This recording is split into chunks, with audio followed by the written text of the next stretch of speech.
Data protection and privacy teams are under more pressure than ever with new laws, AI oversight, data breaches, and the constant expectation to do more with fewer resources. That's why TrustArc built a modern privacy and data protection management platform powered by Arc Intelligence. It unifies your tools, automates the work that slows you down, and surfaces what matters most right when you need it. From guided quick actions to our intelligent assistant, Ask Arc, you get credible, contextual answers backed by expert research, not generic AI guesses. Finally, privacy that works the way privacy pros work. Learn how TrustArc helps teams move faster with confidence at trustarc.com/serious-privacy. That's trustarc.com/serious-privacy.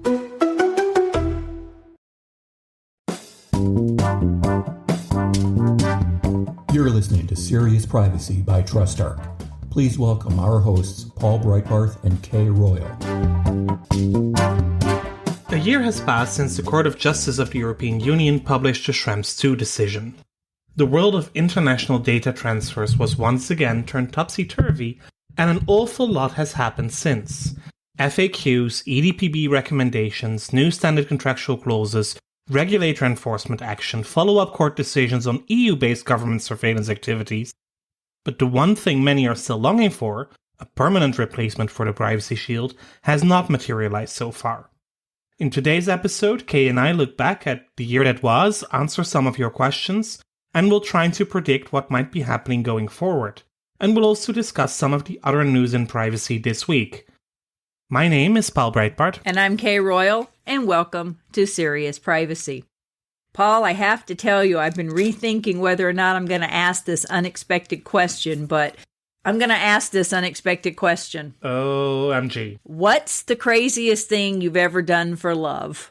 Oh, I wish y'all could see his expression. I'll start with mine, because looking over my 5-year thing, you can tell my answer. I got married. And every entry after that just points to the one above it going, yep, that's the craziest thing I ever did for love is I got married. And we'll be hitting 20 years this year. Well, congratulations. We met and married within 6 months, and we met online in 2000 before online dating was really a thing. Wow. Right? And I That's still let impressive. him stick around. He's brave enough to stick around. You know, me and love is not always a good combination, so I'm not sure I've done a lot of crazy things. I certainly haven't gotten married. Craziest thing is you've ever been willing to try again?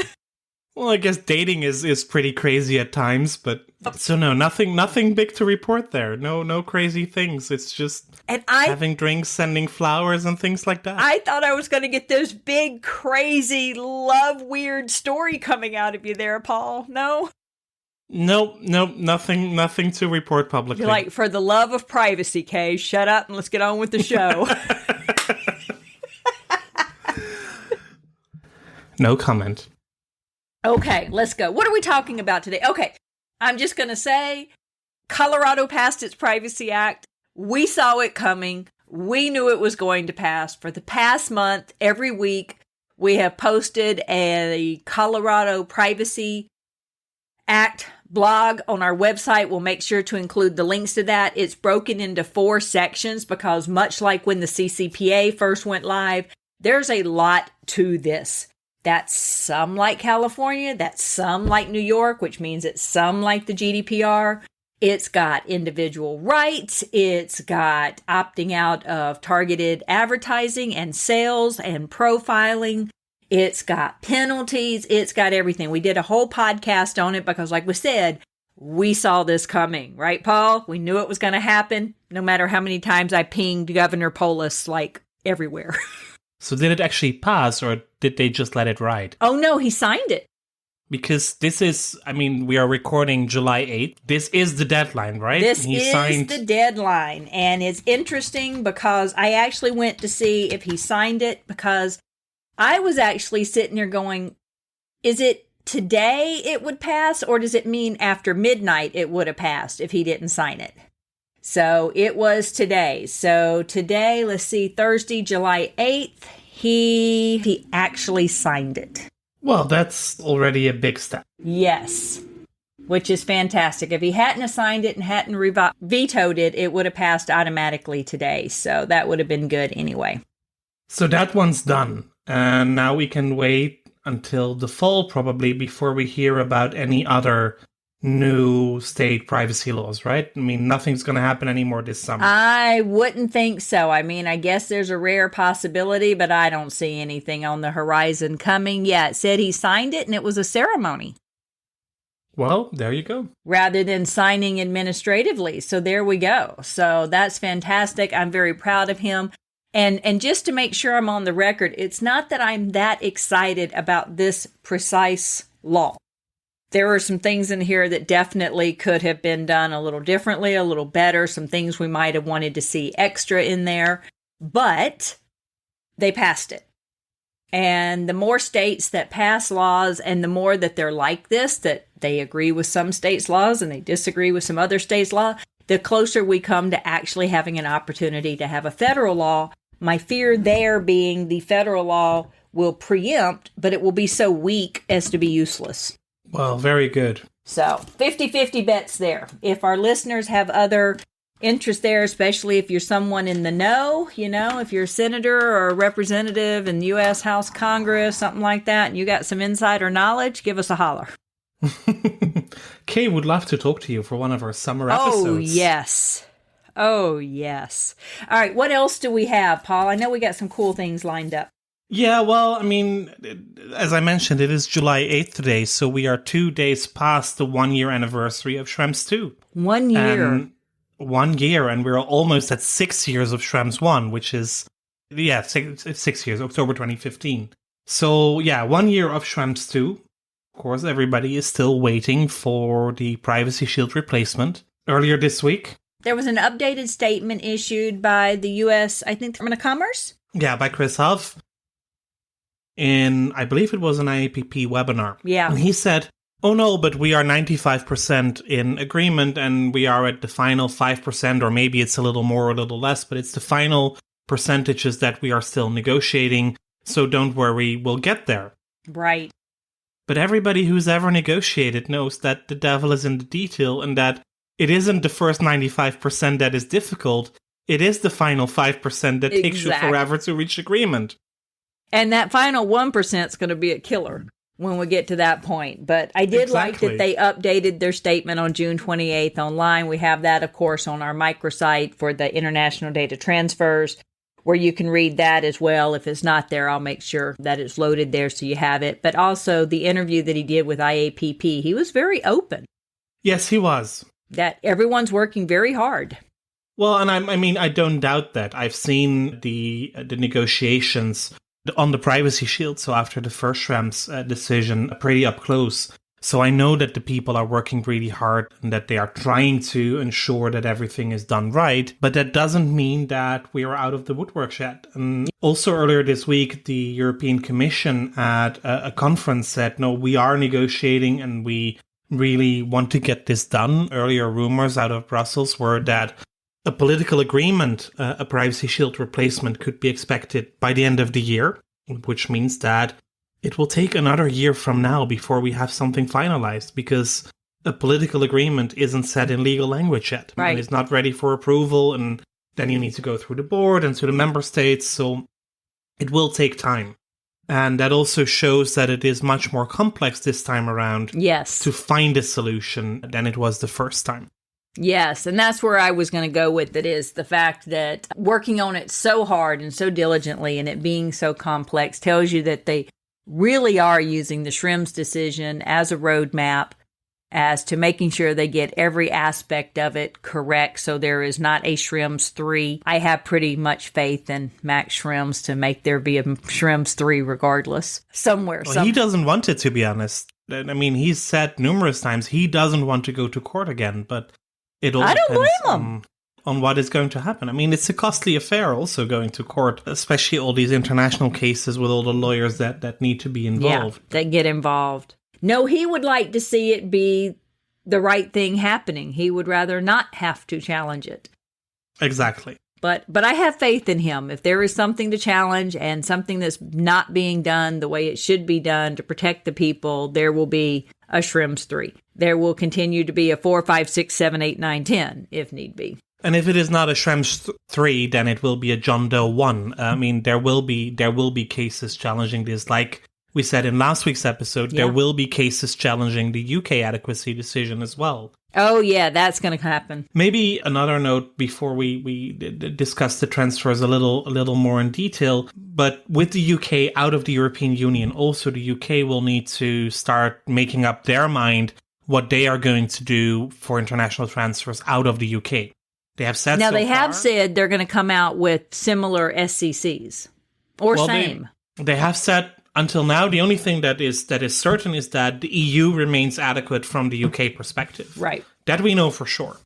And earlier this week at the same conference where Bruno Gencarelli from the European Commission spoke, also Minister of State Whittingdale spoke, and he is the UK minister that is responsible for data protection.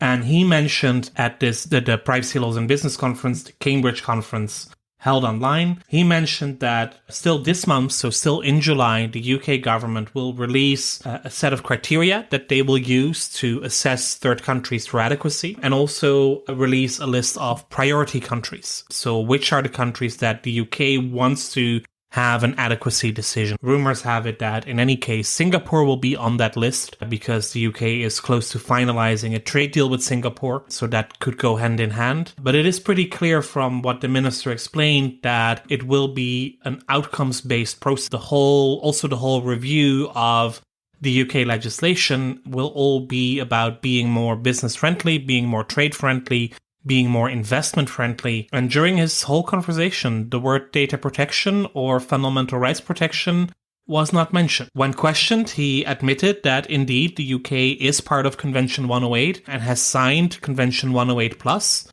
and he left it at that. He didn't explain what else that would have as an impact and how that might influence any future decisions on what the UK will do. Inquiring minds are watching the UK. Well, and that mind is certainly Mr. Gencarelli's mind, because he immediately said that the European Commission is also monitoring what the UK is doing with their adequacy decisions, because that could impact onward transfers. He said it is unthinkable that there would be a backdoor created for data flows out of the European Union via the UK to, for example, if the European Union isn't ready to declare the US adequate in whatever way or form, or with any other country. So it could also be that as soon as the UK is finalizing new adequacy decisions, that the European Commission will say, well, that means for your adequacy decision, for the EU-UK adequacy decision, that we are going to exclude onward transfers to specific countries, or even suspend the whole thing. Right.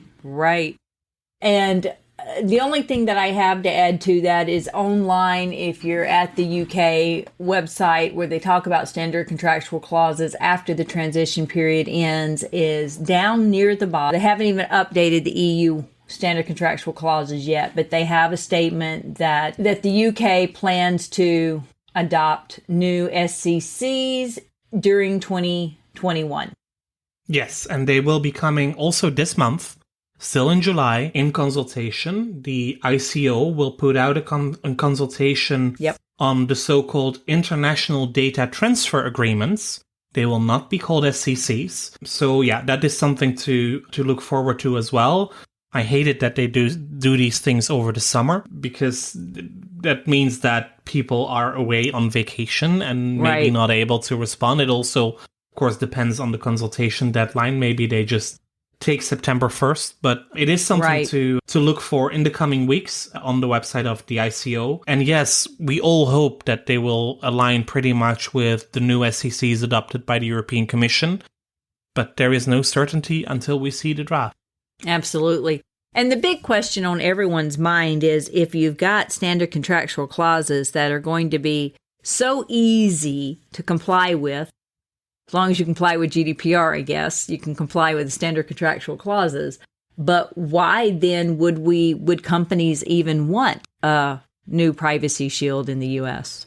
Because it is still easier probably to sign up to the Privacy Shield than to do all the work that is required for the new standard contractual clauses. The operationalization.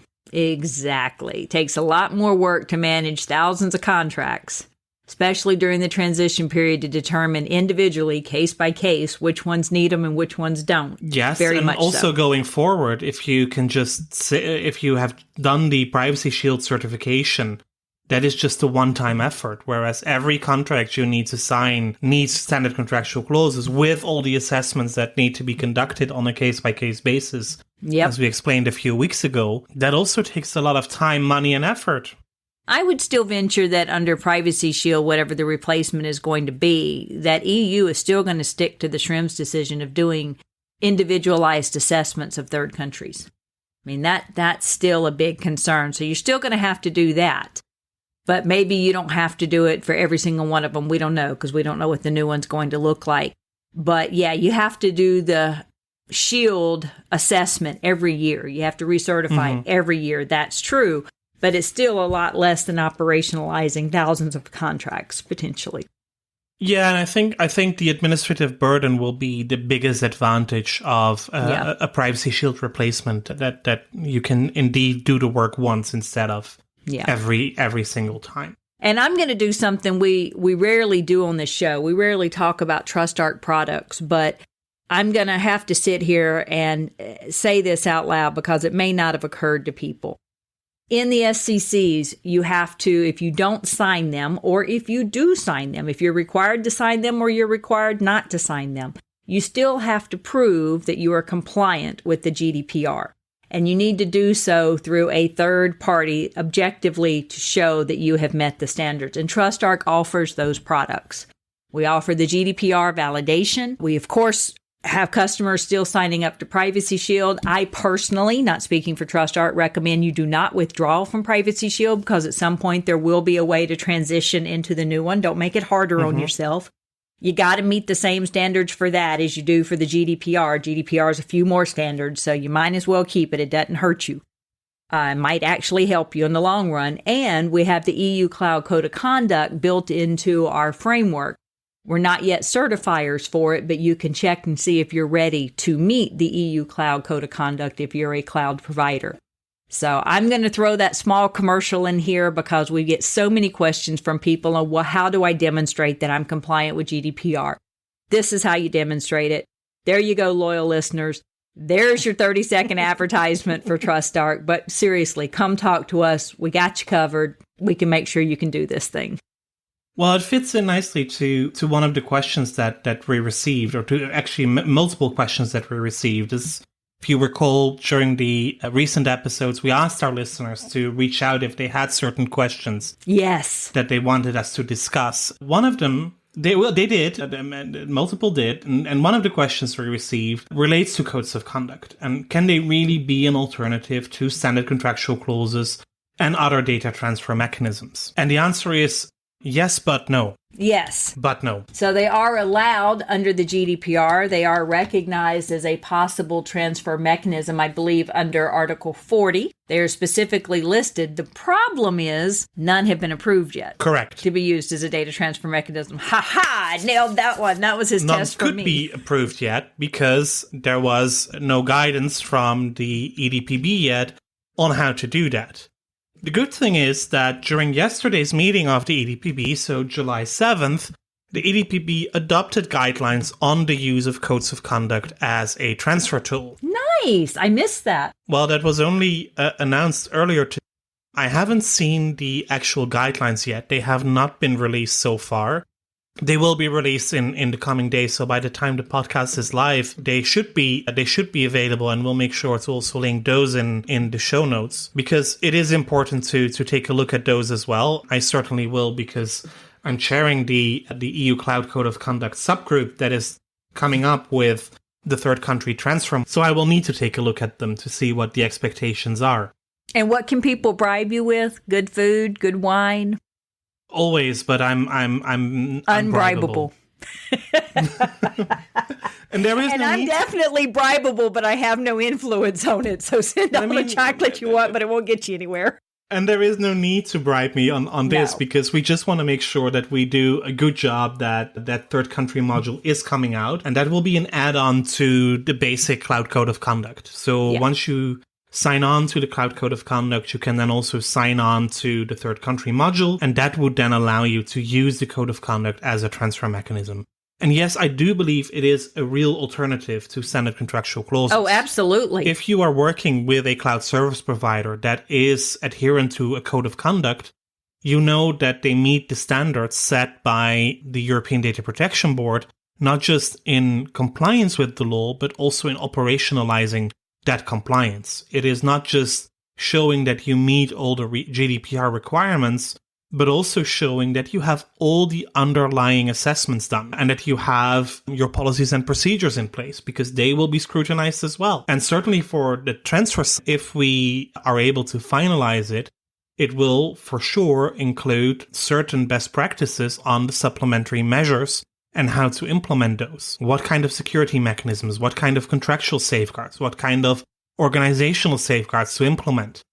If they get the sign-off from the DPA, if you stick to it, then you can also be sure that the DPAs are okay with the way you transfer data to your cloud service providers. And this will be a complex decision. It will be a complex issue to write this. It is certainly not something that we will do within a couple of weeks and that you can sign up to in September. This will take time, but once we get it done, I'm pretty sure it will be a great alternative to standard contractual clauses if you are working with cloud service providers. But companies can go ahead and get a jump start by applying to the EU Cloud Code of Conduct and getting that settled and passed, and then to be able to add on the third country module will be an add-on to it. Yes, correct. The code will already be approved. Correct. And I mean, we also already get questions from our customers, and we know that there are more cloud service providers in the market who are looking at adhering to the code of conduct. Well, I mean, you are in the process of finalizing and discussing our declaration of adherence. Yes. And also there, you know that it is not something you just do within a week. This takes time. It is not. It is not. It took a team of us working on it, making sure that not only did we have the policies in place, but in some cases, it's like, you know what? We have a process on that. We do that. It's consistent. We have a form. Maybe we should write a procedure around it, write a process around it, something like that. It wasn't that we had to make something up off the top of our head, but there were a couple of things that we identified areas where we could even improve what we were doing. We were doing the right thing, but there were opportunities to absolutely improve it. And we absolutely took advantage of that. So yeah, it's... Including we reformatted our security policy to flow more like an ISO policy, just to make it a lot easier in that regard. And just to warn you, the EU Cloud Code of Conduct is built very strongly around ISO 27001 NXA. Hint, if you haven't looked at it, yes. So we took the opportunity to say, you know what? It makes sense to reformat our security policy into more of an ISO base document, even though we had all of them covered. So yes, I believe in the codes of conduct. I'm surprised that it's taken this long after GDPR to actually get some codes of conduct into motion and playing. I would have suspected there should have been some earlier, given some of the code of conducts that are around the world that are been there for a long time, and a lot of companies sign up to them. But on the other hand, I'm not in Europe. I'm not a data protection commissioner. Maybe there has been some work going on behind the scenes, and I know absolutely nothing about it. Trust me, I am not all-knowing and all-seeing. Paul is laughing at that one. So, yes, I'm surprised. This is the first one that we're really hearing a lot about. But I'm also glad to see you working on it, because I know if I trusted anyone to work and make sure it was someone, it would be you. Send chocolate, Paul. Okay, stop it with the feathers. All right, so what else do we have? So we had another question, I think.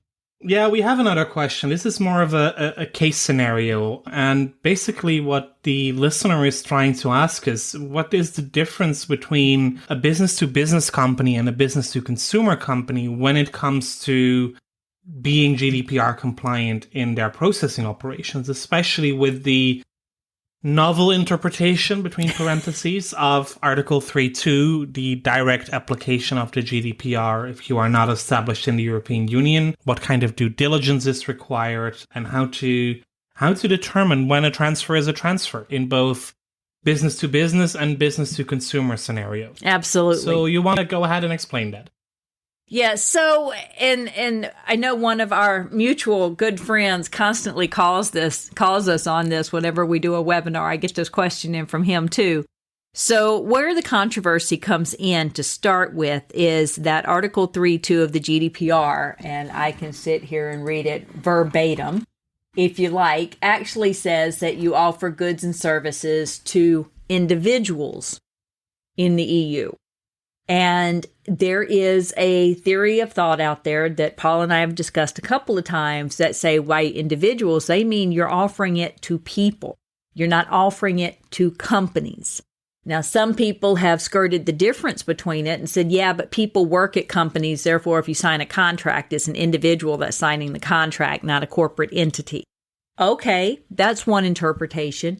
But the other is, and I actually saw this years ago in a very well-respected legal research tool. I forget who it was, maybe National Law Review. I'm sorry if I'm calling out his name in vain, but something like that, very respected legal research that said the GDPR did not apply B2B, businesses to business. I couldn't find anything in the GDPR to lead me to that until I came upon this one theory, that when they wrote it applies to individuals, they specifically meant business to consumers, not business to business. I will say the general consensus is it doesn't matter if it's B2B or B2C. You're working with people, therefore follow the GDPR. But if you followed that line down, that you are not offering goods and services to people, you're offering it B2B, then would the GDPR apply to you at all? Well, it might not through Article 3.2. But if you are therefore a processor to a company in the EU, it would apply to you through processor to controller requirements or controller to controller, whatever function you're following. Then you would have to abide by the GDPR anyway. So in my mind, it doesn't really matter. In my mind, I'm saying, you know what? The GDPR is the GDPR. You're handling data of European individuals. You need to abide by the GDPR. I think it's that simple. I have yet to see anyone who would truly take that argument up in court in Europe. However, I do know there are people who are hoping that the European authorities will at some point issue some guidance on it. I don't know that they will, unless there's a court case filed.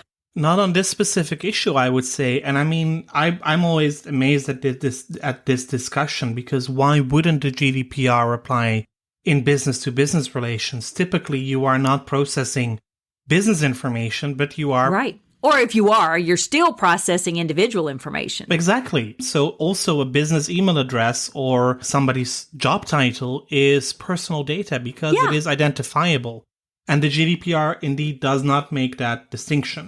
So no, and the one thing that is interesting is the people that, and this is usually salespeople, so excuse me, salespeople, that when you're training them about privacy, typically say, we don't deal in personal information. Well, then who do you call? Who do you email? Who do you sell to? Who signs the contract? Well, maybe just info@company.com and... Right?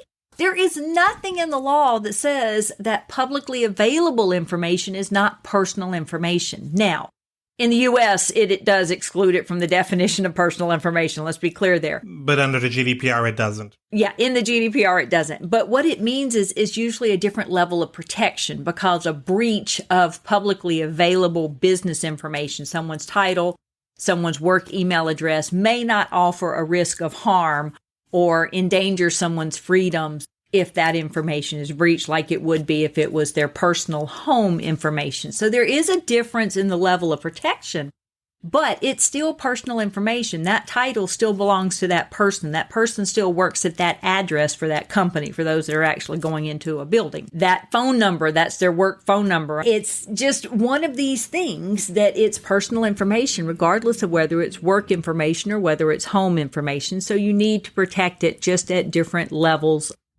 protection if it's publicly available. It doesn't mean there's no personal information. It doesn't mean there's nothing that would not fall under the GDPR. And so I agree.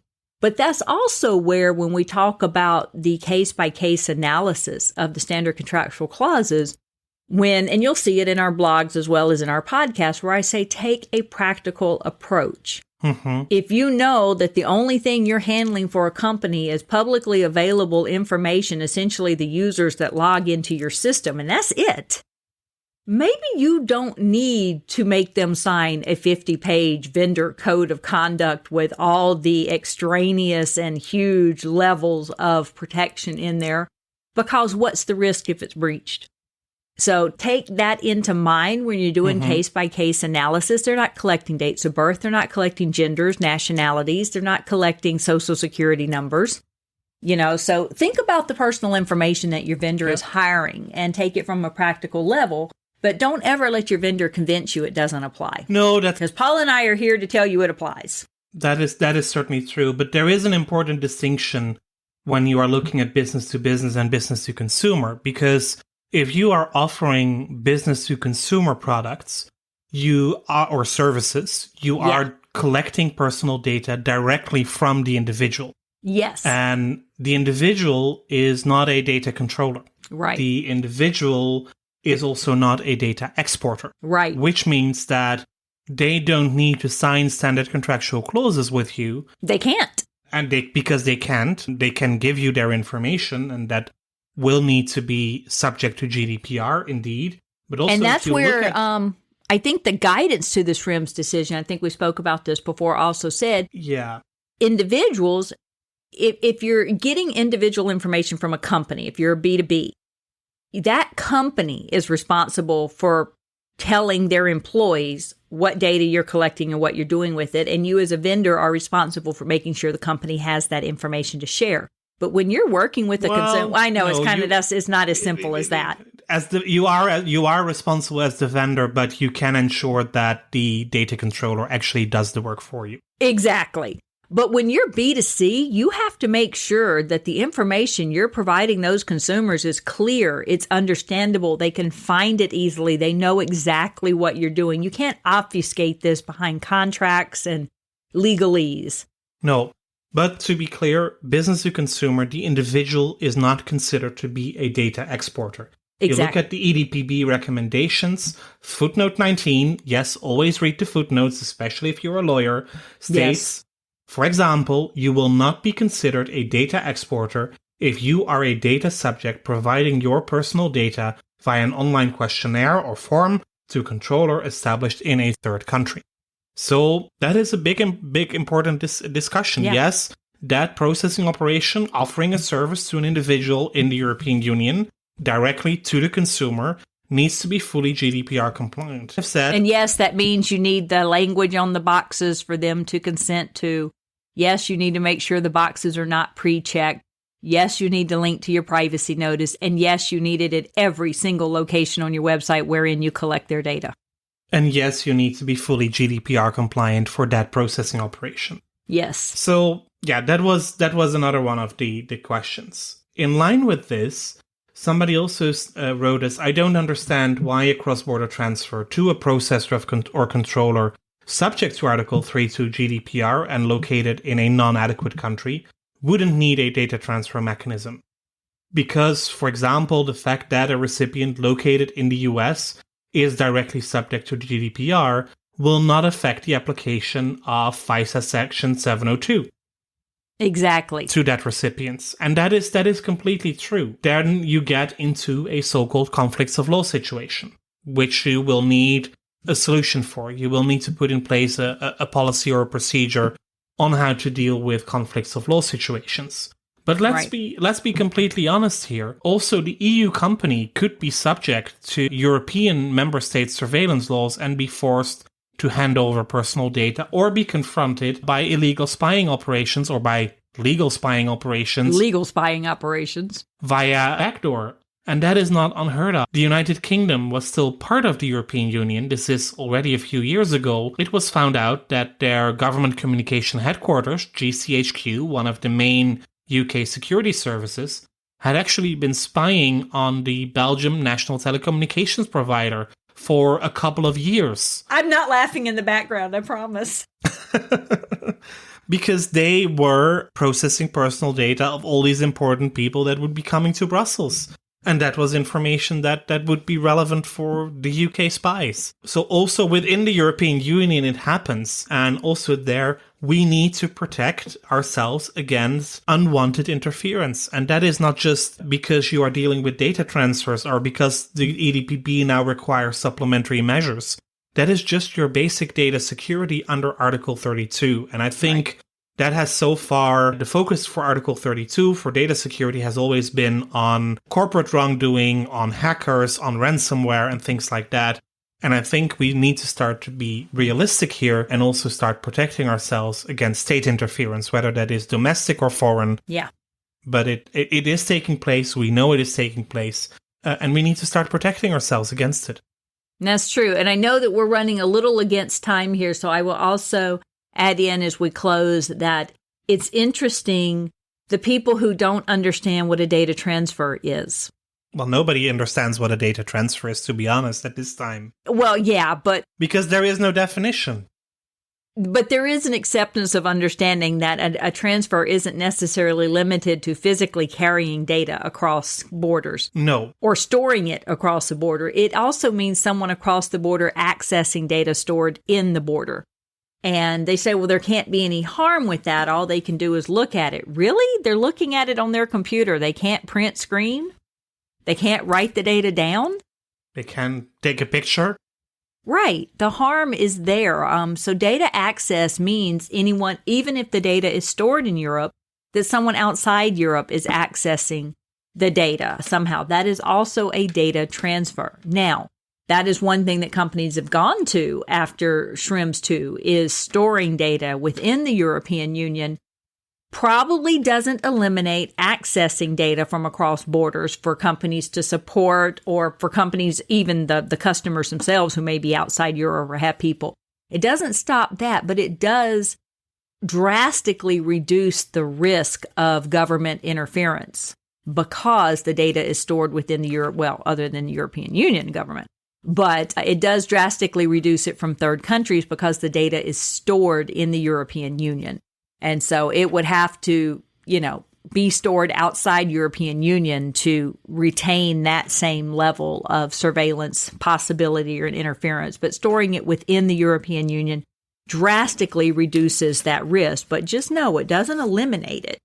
And companies need to know it doesn't eliminate it. Those of you that are saying, oh, we opened up a data server in Europe, therefore there's no more transfers of data. Well, unless you hired employees in Europe and none of your customers are outside Europe, there's still a data transfer. It just drastically reduces the risk. It's actually a discussion I had with somebody last night. There are still companies out there who believe that they can have a 100% compliant, zero risk approach to privacy. And I just don't believe that is... They don't collect data? Well, I mean, yes, they do quite a bit, and I'm just amazed that people are still thinking that way, because whatever you do, there will always be a baseline risk that you will need to accept, because you are working with human beings, and human beings make mistakes, also when it comes to working with data. And as I said, that's why the good guys are always chasing the bad guys, is because the bad guys are ahead of us. Exactly. So do you think that's a nice note to end on for today? I think that's a wonderful note to end on for today. So this is it, the weekly rant with Paul and Kay. Close enough this week. And yes, we will go on to our Serious Privacy on LinkedIn, and we will continue engaging in answers in these questions. I hope y'all are appreciating that. It gives a little bit of non-podcast interaction a lot of people are looking forward to. Absolutely. As we are moving into the summer, you will also get to hear some episodes where it may just be Kay or just be me having a conversation with somebody where the other might be able to do an introduction, but we are also, both of us, going to take some time off, but we are going to make sure that the episodes will continue in your podcast feeds. As always, thank you for listening to Serious Privacy. We really appreciate everybody who is listening to the podcast and reaching out with really nice comments. If you have those comments, please also put them in the apps and on the podcast platforms, because We like to read your reviews, but it's even better if everybody can read. Have any questions or suggestions, and especially if you would like to be a guest on the show this fall, please reach out to SeriousPrivacy@trustarc.com or via Twitter at @podcastprivacy. You'll find Kay on Twitter as Heart of Privacy and myself as EuroPaul. Until our next episode, goodbye. Bye, y'all. That was Serious Privacy.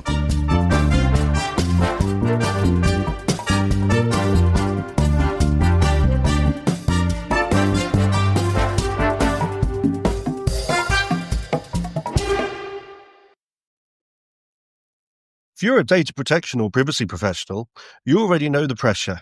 Non-stop regulatory change, AI oversight, internal demands, and the expectation to somehow stay ahead of it all. And the old patchwork of tools just isn't cutting it anymore. No. That's why TrustArc created a modern privacy management platform powered by Arc Intelligence. The TrustArc platform brings your workflows, evidence, research, tasks, and applications all together in one unified and intelligent workspace so you don't waste time digging, clicking, or context switching. With Ask Arc, your privacy assistant, you can ask plain language questions about laws, jurisdictions, or even your own program data, and get credible, cited answers based on NIMBY research and more than 1,000 global laws. It's explainable, transparent, and purpose-built for data protection and privacy. So if you need to add a vendor, create a cookie banner, or start an assessment, quick actions take formally complex tasks, turn them into bite-sized guided workflows to save you time. It's a platform that thinks like you, works like you, and helps you move faster with confidence, whether you're a seasoned DPO or you're just getting started. See how modern privacy gets done. Explore Arc at trustarc.com/serious-privacy. That's trustarc.com/serious-privacy.